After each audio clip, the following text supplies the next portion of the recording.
Siz reyestrga tushib qoldingiz va nimaga bunday bo'lganligingizni tushunmayapsizmi? Mana sabablarning biri. Rossiyada oddiy qoida bor.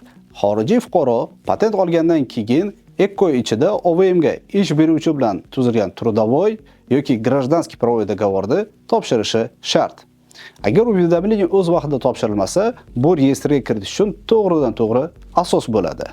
Misol, siz 2025-yil Rossiyaga keldingiz, ro'yxatdan o'tdingiz, patent oldingiz, ishni qidirdingiz, ish beruvchi bilan трудовой yoki гражданский правовой договорni imzoladingiz. Lekin уведомлениeni 2 oy ichida topshirmadingiz. Bunday holatda hatto rasmiy ishlayapsiz, patent uchun to'lovlarni o'z vaqtida qilyapsiz, baribir reyestrga tushasiz. Sistema avtomatik holatda ishlaydi. Agar уведомление o'z vaqtida kelmasa, xorijiy fuqaro reyestrga kiritiladi. Eng muhim savol, patentga nima bo'ladi? Ko'p holatlarda patent bekor qilinadi. Rus tilida aytadigan bo'lsak, annulirovan deb yozadi.